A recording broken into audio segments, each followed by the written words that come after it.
I want you to imagine something. Okay. Right. You apply for a job in 2019.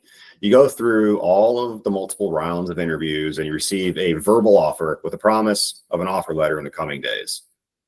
I can see your face. Don't get ahead of me. 2 years later, they call you back asking you to start next week. As you show up to work and you sit in an empty cubicle, you hear the whispers. No one knows who you are or why you're here. You just decided to show up for the fun of it. Someone you call Dave approaches you and asks, "Who are you?" You say, "Well, I know I've been on vacation for a while, but I didn't think you'd forget me so soon." Security comes. They're mad. In the conference room, you wait with Sam, an unfriendly security officer with a taser he would really like to use on you. And eventually, the situation is explained to you. Essentially, an intern called you in because your name was never removed from the roster as the next candidate for the position, and you actually showed up when they called you. So they offer you the job naturally. Right. No, they literally offer you the job because you're there. Yeah. You decline and say, "I've transitioned into data science and I don't want to go backwards." They're ecstatic though. Because as it turns out, they're also looking for a data analyst, and they've turned up with nothing because they're hard to find, recruit, and more importantly, pay for. Damn. So you agree to an impromptu interview, and then you wait. You wait to hear back from them. You assume it's going to be another 2 years. You don't think anything is going to happen until you get a rejection letter. No. Yeah. So essentially what had happened is this guy in 2019 applied for a job. In 2021, they call him and was like, "Yo, come in." This intern was probably just handed a task list. And this just happened to be on there. And she was just like taking the initiative and was like, "Okay, I'm going to go ahead and give this guy a call. Let's get him in here. I see this position needs filled. I'm an HR intern. Let's take care of this." And so she does that. And then you refuse the job because it's a basic IT job. It's whatever, it's a help desk or something. And then you're like, "No, I'm in data analytics now." They're like, "Fucking great."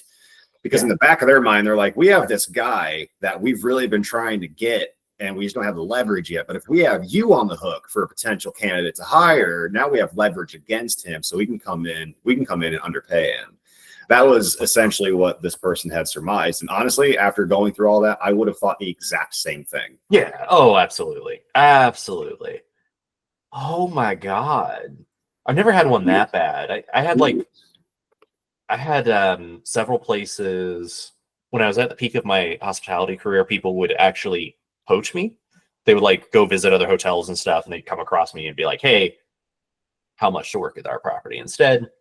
That's one way. But there are other places that I applied to because I was interested and I chat with them. I definitely ghosted a couple because they would like come back in, and for a role where you're expected to work 10 hours a day, minimum 5 to 6 days a week, they would then be like, "All right, so we'll pay you $20 an hour." And I was like, no. But like, I had one that took 2 months to get back to me. And I made it very clear to him of like, "Hey, it's between you and this group over here. Whichever one of you pays more, I'm in."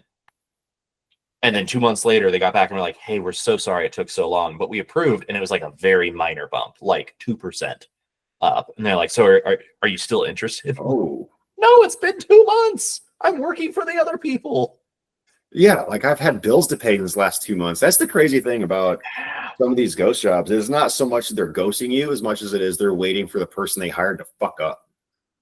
Yeah. They have a line of resumes waiting to replace you. That's what this ghost job thing is all about, after all. Like they get all of your data because you're giving it to them because they post all of these things. And there's certain ways, like there'll be wordings in some of the job applications that you can see. They'll use like qualifiers like project manager superstar or like call desk rock star or whatever the case.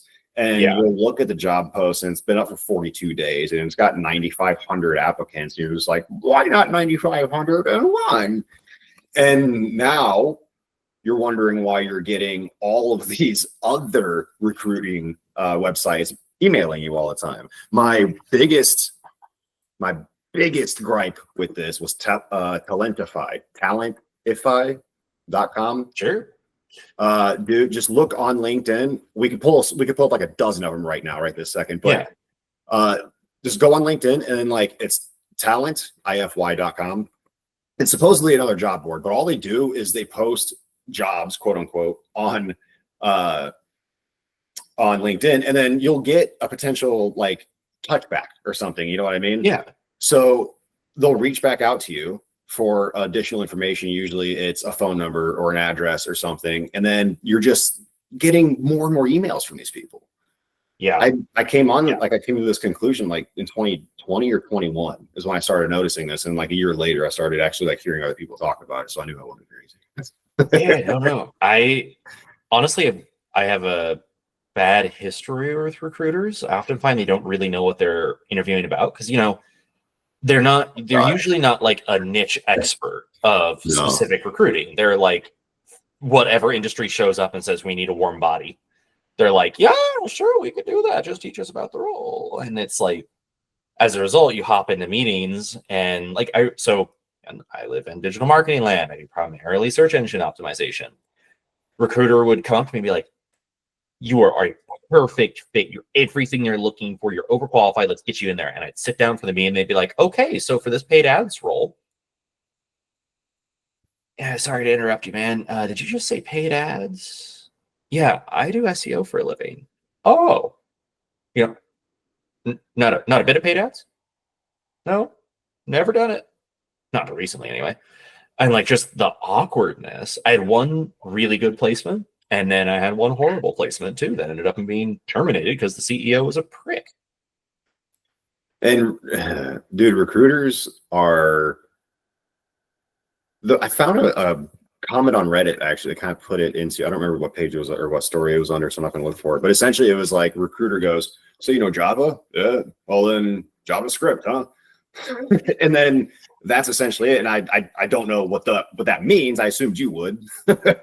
Different languages. Yeah. That would be like how I took it too. That would be like it's almost there, huh? It's almost adjacent. That would be like if I was like, oh, okay, so you speak French? Awesome, you speak German. Cool. Yeah. And oh, really? It's that different? Well, I mean, German and French are related languages technically. Like on paper, they carry a lot of the same roots. It's just the accents are heavily different. They've changed over the years. But like it's not. You can see that actually. I never thought about that. I could see the dialect though, that hard from the chest or that delicate sort of from the, it's a bit more of an elegant German. French is. Yeah. Well, elegant may not be the right word. Pompous. It's a bit more of a pompous German. Yeah. Recruiters though, something like 80% of recruiters, according to resumebuilder.com, this is like one of the only facts that I found on this or stats I found on this. Something like 80% of recruiters have admitted to actually like ghosting people too. And this stat I came across, and it's going to be relevant in our next video too. So I'm going to be pulling that up again, but because they'll essentially pull you in and just be like, yo, so what are you about? And then you tell them you have a fucking killer interview, right? And they're like, cool. Well, I got a half dozen places that you'd be a wonderful fit for. And then you go back and work at 7-Eleven for the next 6 months. Because that may be true, but it's just not your time for them to slot you in. Recruiters are a bit like insurance salespeople, or a bit like transport bookers is what they are. Like they just collect names and numbers, and then as soon as they hear someone is hiring, they're like, "Okay, let me see what I got," and that's what they're doing. Yep, that's one of the things they're doing anyway, especially when it comes to these recruiters. My conspiracy brain just turned on for a moment. So in digital marketing land, I worked with a large company that they made millions off of their straightforward business, but behind the scene, they also made millions off of selling the data that we gathered from users. That data was usually names, email addresses, phone numbers, basic interests. Those same things you can get in interviews really easily. I wonder if some of these firms actually resell information on the back end. Well, I don't think data collecting is new. Do you remember those old like Columbia House ads you would get? I don't want to call it an ad, but essentially like you would send in your name and mailing address, and they would send you like a free CD a month for a year or something like that. Yeah. kinds of fucking weird weird shit in the mail. And these Columbia House records, by the way, were just burnt CDs. Like they had a copy, like they had just like a CD, and they burnt you CDs and then put like some decent logo on it and sent it out. So they weren't even like real trademark. I think they actually ended up robbing millions of dollars from artists, and I may or may not have partaken in that. But I also didn't know any better when I was 12. My point is, that's a bit what it feels like. Spotify. I mean, that's, but that's what it felt like, or looking back on it anyway, that's what that felt like. It was like a bit more of an archaic snail mail type way of just collecting data and then selling it on the back end. But it was before anyone even knew that data was valuable. So you had to have really been on the cutting edge back then to, I think, understand that. Oh, yeah. And it's something that's just kind of an undercurrent now. Like, people are aware it happens, but most people can't tell you how it happens. I'm honestly even fuzzy on it because in my world, like the morality is so bad on that. Like you sign up to figure out how fast your internet connection is. Last thing I'm thinking about is my information is being sold afterwards, you know? Oh, sorry for the constant clearing of the throat. I just can't get over my caffeinated whatnot over here is sitting well with me. I'm sorry. What were you saying? I just got horribly distracted there for a second. Oh, just that, you know, the morality behind it. But I imagine that's getting worse too with all of the layoffs happening in tech. I mean, like, and then with AI coming around just to breathe, like, just looming. You know, unless you're self-employed or you work in AI, like if you're working for someone in tech, you're probably just playing with fire at this point, which makes this potentially even more relevant for you because we're talking about your future here. In about 6 months, you're going to be dealing with these ghost job posts and these ghosts. It's already happening. And it's ghosting after interviews and stuff.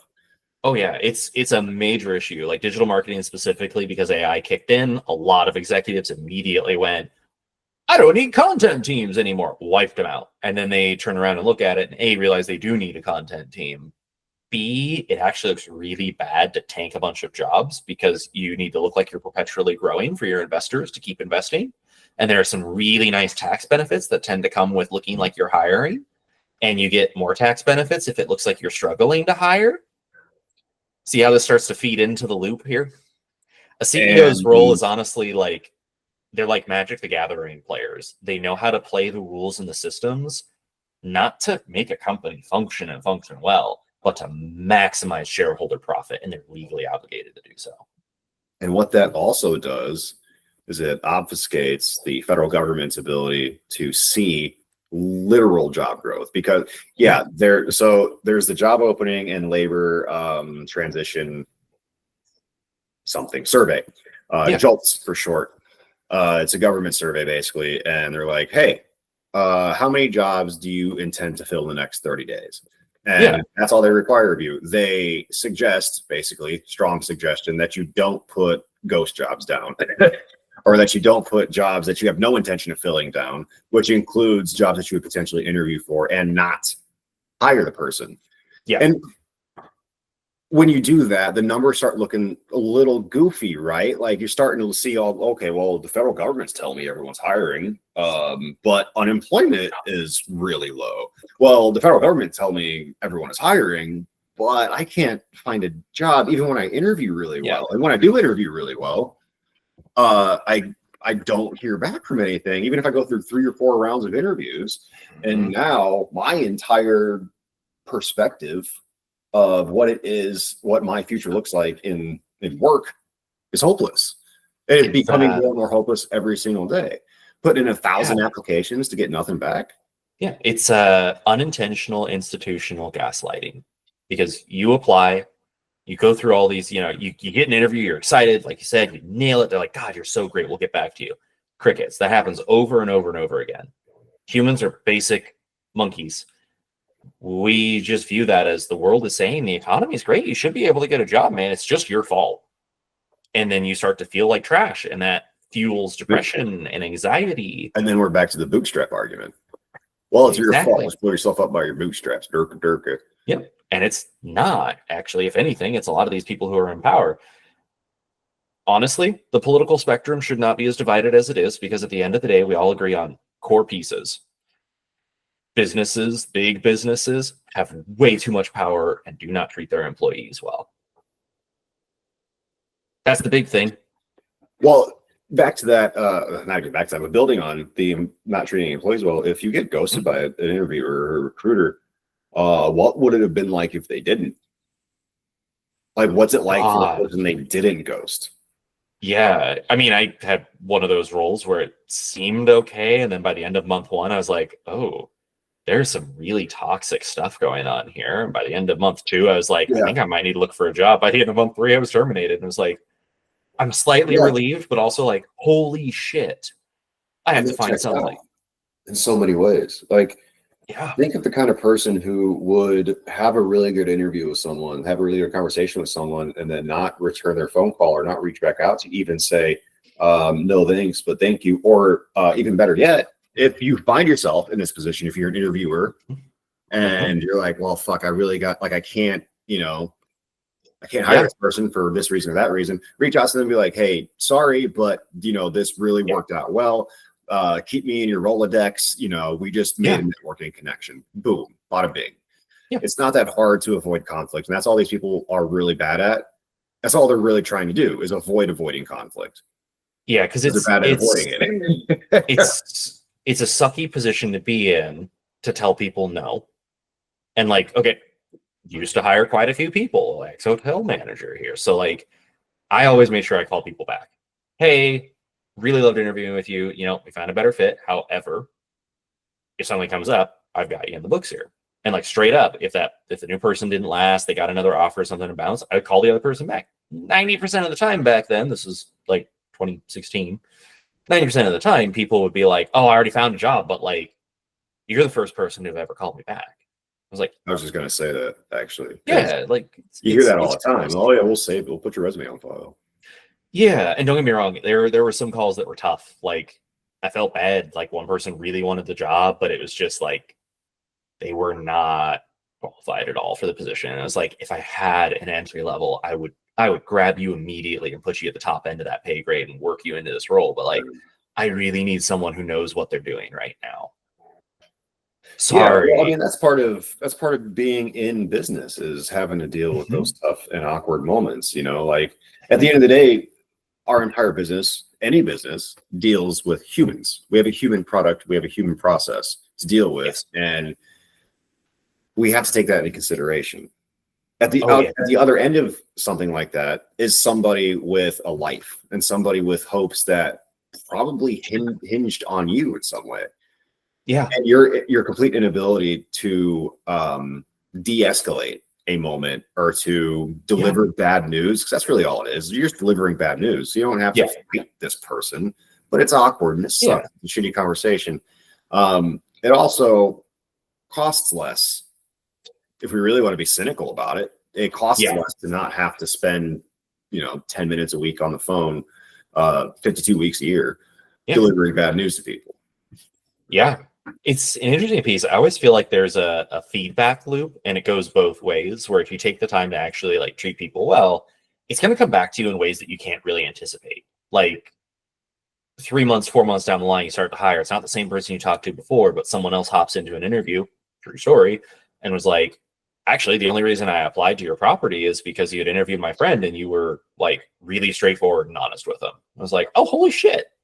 You mean so-and-so? And they're like, yeah. And I was like, oh, that's crazy.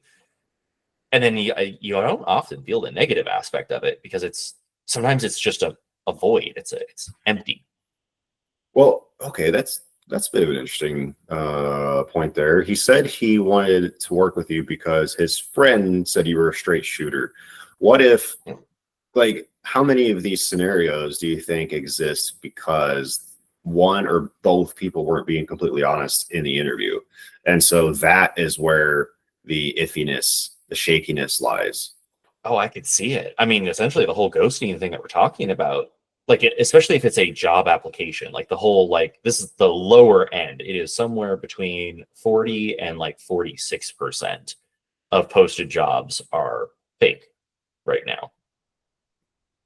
That means there are interviewers still interviewing for these things because people are applying to them. That there are stories all over Reddit about this, and then just the role just gets reposted a few weeks later. Oh, hey, we're closing the position. Thanks for your time. Da, da, da, da, and then it reposts later.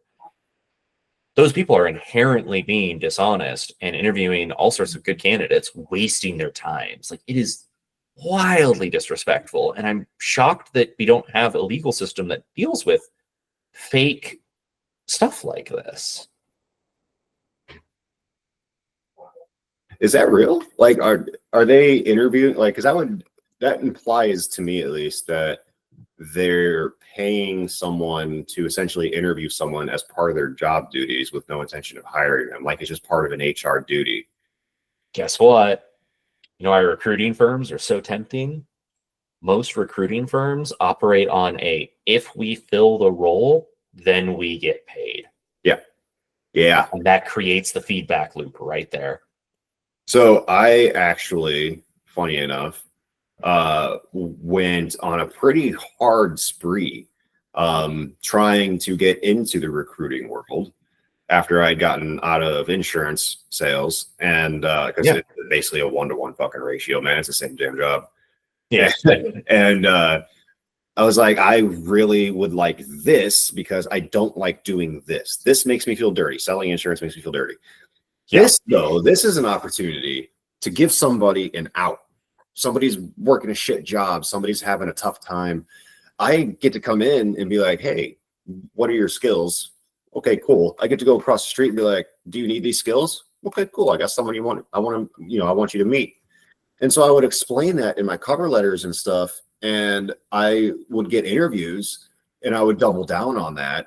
And they wouldn't recoil necessarily or anything like that, but they really wouldn't respond to it. I had, I think, 2 interviews with recruiting firms, and neither one of them really like perked up at my wanting to help them, because I wasn't talking numbers. I wasn't talking mass dialings. I wasn't talking about dialing 300 numbers a day. I was talking about very specific, like, industry niche. I was going to be in manufacturing because these motherfuckers don't get help enough. And unfortunately, 50% of the American population has an IQ of less than 85. For context, Forrest Gump has an IQ of 75. I don't think a small number of those people don't work in a manufacturing setting. And I say that with the best of intentions, being in manufacturing still myself. But maybe someone with a little bit more wherewithal, a little bit more of a mental leg to stand on, can have an advocacy for them, right? So that was what I was going for. And they didn't like that. At least they didn't seem to. Yeah. I've had a lot of places like that. When I was looking around for my first management job, a lot of people would tell me, like, you're too concerned about, like, being friends with them. Like, no, I never said at any point I want to go out for drinks with the people who are going to be working under me. I just want to treat them fairly and basically encourage a healthy work ecosystem by, like, having a stable schedule, having very clear and transparent rules so that they feel safe and secure and want to stay. And you don't want to be that transparent with people. Like, there's a weird piece about that because business is inherently anti-human. It's about resources and min-maxing everything. This is why you get some, like, very stalwart capitalists leave the US, they go to the UK, and they're like, UK economy is shit. No wonder they don't do anything. Well, it's because they actually have a degree of a work-life balance, despite some groups trying to destroy that at the moment in the UK. Same goes for France. There's a little more of a human element there. But, on the note of the IQ topic too, just a real quick tangent. I once worked at an agency who hired this dude who was the living embodiment of Patrick Star from SpongeBob. No. Oh, he was so, like... Oh my God, yes. Like, he almost T-posed when he would stand. He would just kind of stand like this. I remember he showed up to a meeting where it's like, we're talking with doctors and lawyers and, like, people who make a lot of money. So you have to present yourself. Like, a T-shirt would not cut it. It was right. California. So if I put a nice jacket on over top, I could get away with, like, California style, But, like, he showed up in, like, a spaghetti strap tank top with armpit hair sticking out. And I kid you not, like, the first call I was in there with them, they get to his part, and, like, I had gone, and, like, the poor kid, he had no hope following me because I was just like, hey, I'm Collin, I'm going to be your specialist. I've been working with you on this and this and that. I was looking through these things. This is a really interesting angle to take. You're trying to do this. Okay, cool. So I'm going to go ahead and hand you over here to Patrick Star. Hi. I'm like, my dude, you've had 7 people go before you. You see the flow. What? And it's like 45 seconds before the person's like, hello. And he's just like, I'm your other specialist. And yeah, I do this thing. And I was just, I sent a gift to my boss that was just Patrick Starr that like, no, this is Patrick. And like watched her just like snort and like have to cover her mouth and look away. And I was like, okay, it's not just me. Like, Oh, it's bad. It's bad. Dude lasted like 4 or 5 years at that agency after I had left, and like no apparently only shit. recently got fired. And I was just like, it took that long. Like, Well, they didn't ghost him, huh? no, no, they finally got rid of him because he just never learned, is what I understand of the situation after all those years. Damn. Doesn't sound like Yeah. someone who would learn. I wouldn't peg Patrick Starr as someone who would learn. I just wouldn't peg Patrick Starr. Hot take. No, agreed. But yeah, no, the concept of ghosting is interesting to me because I feel like it's just one of those pieces that we always will come back to in some way or another that just ties back into there is an inherently immoral and inhuman aspect to most employment right now, be it the job postings, be it your boss quiet firing you, be it you feel like you have to quiet quit. I think quiet quitting is more justified than quiet firing, because quiet quitting, you don't really have power. That's one of your few ways to be like, I'm doing the bare minimum. And also, like, quiet quitting is kind of a shitty term. I'm doing the bare minimum as required by my contract that I signed, saying that I would achieve these goals for you. You tacked on a bunch of extra work, so I just started doing what I am obligated to do. Yeah. And now you think I'm quiet quitting? No, I'm actually being fair for once. That's right. And I have I've worked at enough jobs now that I see a cycle in my attitude toward these jobs. I've had, I shit you not, probably 25 or 30 jobs in my life.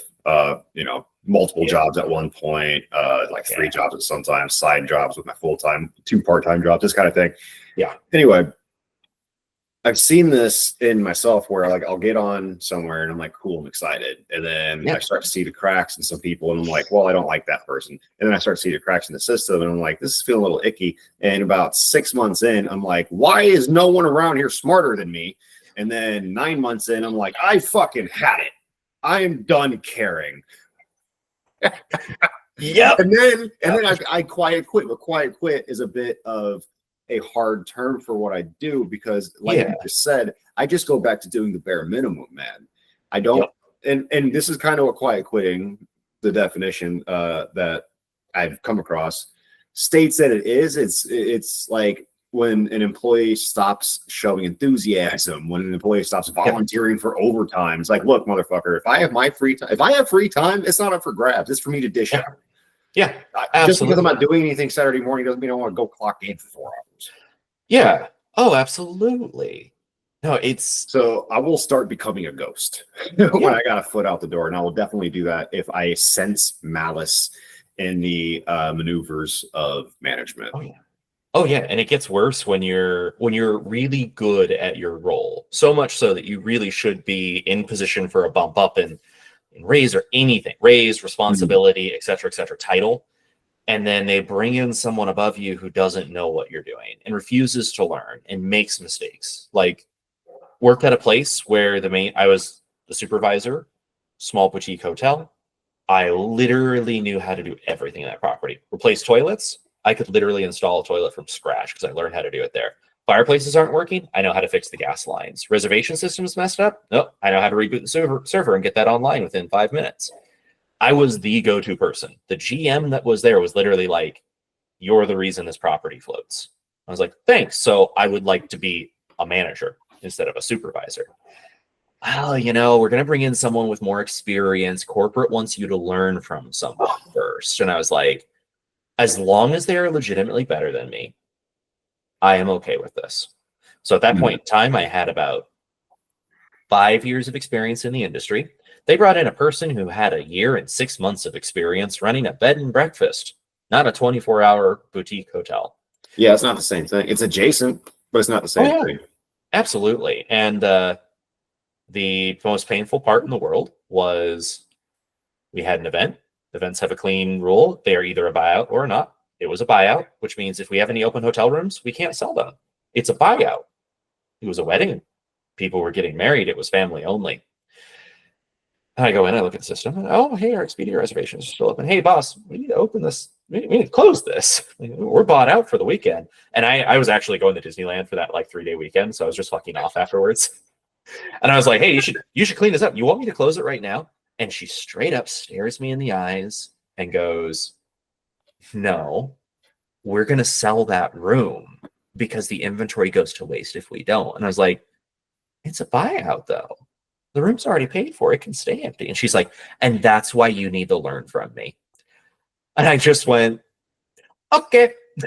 Closed out my stuff, went to fucking Disneyland, got texts from my friend who was working there confirming that, yeah, a random person booked the Expedia reservation, showed up, walked right out into the family-only dinner and was like, oh, hi.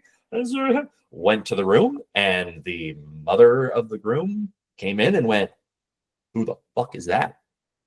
We paid for the entire property. Oh, yeah. I would have been breaking jaws. Oh, yeah. We're talking just for the rooms, tens of thousands of dollars, let alone the event, which was like a minimum of $50,000 to $60,000. And that's the stuff that encourages quiet quitting. I literally could have turned at her and been like, I'm calling your bluff. Call the GM right now. I know I'm right. But I knew it wouldn't have gone anywhere. Yeah, no. So I just people walked like and that let her don't take work. the damage. And people like that are the ones that will ghost you after an interview too. Like those are the ones I imagine are on the other side of that ghosting. The ones doing that are the ones that have that ego. Like, oh, I don't need to reach out to you. You need to reach out to me. I'll tell you if you have the job, if you reach out to me. Yeah. I'm not going to reach out to you unless you know you don't have it. It's just like, why play these games? Talk to me. I think the amazing part about a lot of this too is there's some people that shouldn't have power. I think is just a consistent in humanity's existence. Absolutely. Oh God. Most like, honestly. Yeah. And it's this thing of like, look, I don't know about you. My viewpoint on the work world, ghosting, actual on the job work, stuff like that. This is just a job to make money. I absolutely want to enjoy myself doing it, but like realistically, it's not my favorite thing in the world. But I can be enthusiastic if my team is supportive and I know what's going on. People are straightforward and honest. I can respect someone for calling me and saying, hey, you didn't get the job. Damn. All right. Well, it was a delight chatting with you. Is there anything I could have done differently? Nah, it was just a better person. Like, yeah, actually, this was a little bit of an awkward moment. Okay, cool. Thanks. I'll work on it. That's all great. Like, if we just take a step back and remember that work's not the end all be all, our families are more important. Our lives are more important. We spend a chunk of our lives at work. Work shouldn't be stressful. It should just be a thing that you do and you do well. That is a fair point. But when the card is turned, right? Like when potential candidates are ghosting employers, especially if small businesses, say you have a candidate, you're a small business owner, you have a candidate who comes through, knocks it out of the park, stellar candidate. You're excited because you have a team of 6. Yeah. And you're just a real small, tight-knit group. They jive with everyone real well. And then that person doesn't show up on their first day of work. No. Oh, yeah. That has to be. I haven't experienced that myself yet. I'm sure it'll come, but it has to be a little heartbreaking as a hiring manager or as someone in that kind of position in a small business, especially a really small business with maybe fewer than like 30 employees, or maybe fewer than 20. Because at that point, you really have to take care of yourself because it's just too small of a group to let anything fester. Oh yeah, yeah. No, I've had that happen twice at 2 different properties. They were kind of back to back, which is an interesting one. The one also like socially sucked because I was like, this person's amazing. They're going to come in. They know our system already. They know how to do this. They know how to handle these reservations. Like, this is going to be great, guys. This is going to open up our ability to take vacations. And they just didn't show up. And I call them like, hey, we have a schedule, sign a paper. Call me back. Like 3 days later, the person finally called me back and was like, yeah, I just decided I wasn't into it. I was like, why did you just tell me. And then I spent months of people being like, oh, it's going to be such a good fit. So I have a thought on that. From what I've gathered, it's primarily younger people, and I'm not trying to pick on any generation or any person under whatever fucking age, but from what I have been made to believe, is primarily younger people performing this practice. And way more common, I think. They're older. Generally speaking, yes. But I'm inclined to believe that simply because millennials, you and I, have a sour taste of the 9 to 5 in our mouth, but we've also grown up like we grew up on the tail end of what it was like to really have to work in a 9 to 5. And what I mean by that is the absence of technology. Oh, you have a slow day at work. Guess what, motherfucker? You're staring at the wall until 3 o'clock. You're not on Instagram or TikTok. You know what I mean? Like, there's a level of earning it that the suck brings in that way that makes you kind of like, fuck, I have to come in tomorrow because today sucked. I have to make tomorrow worth it.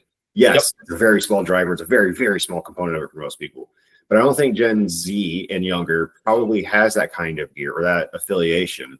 So what they see instead of the person inside of the small business hiring them is they see the business, period, because Gen Z is largely not business owners. They don't understand, again, very broadly, I'm not picking on anyone. If you are the exception to this rule, I'm not talking about you.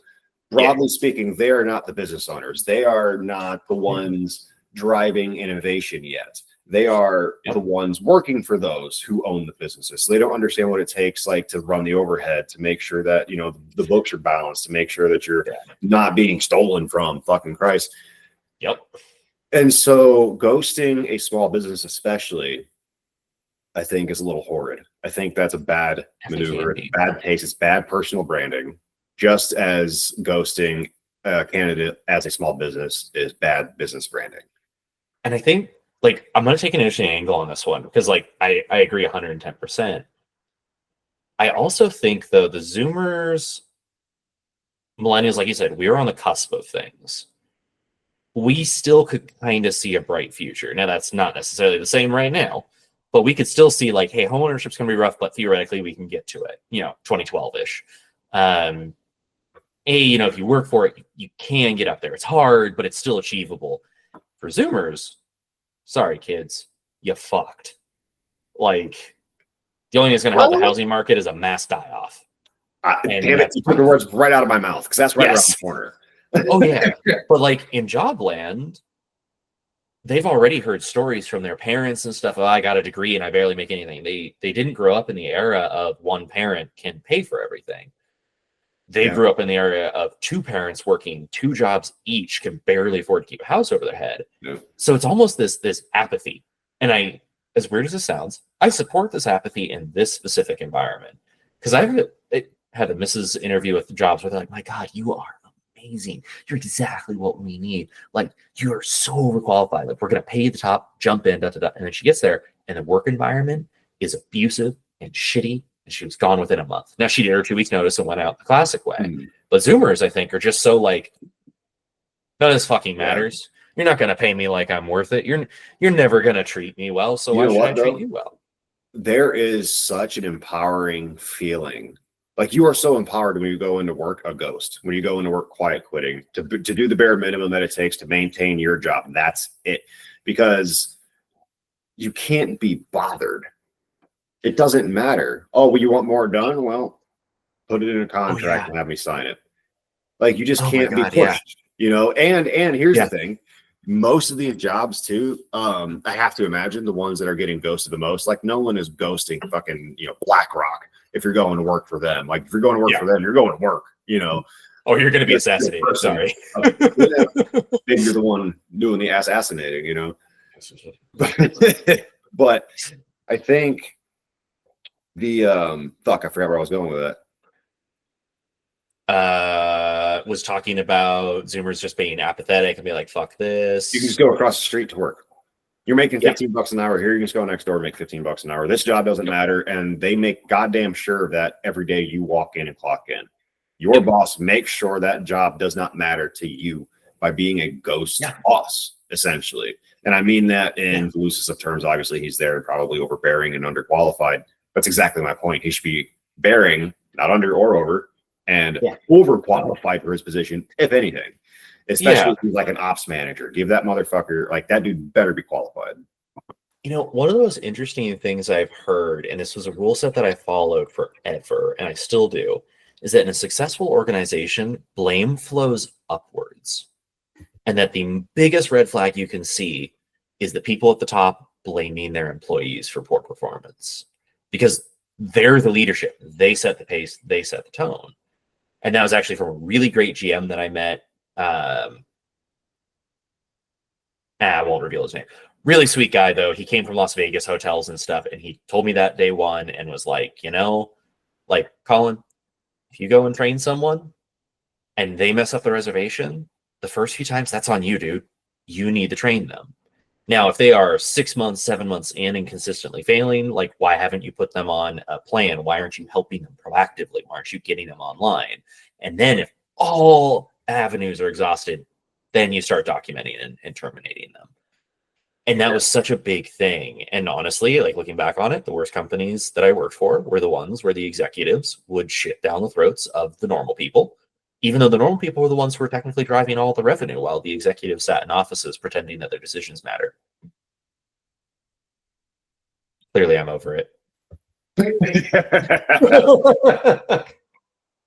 Well, thank you all for listening, folks.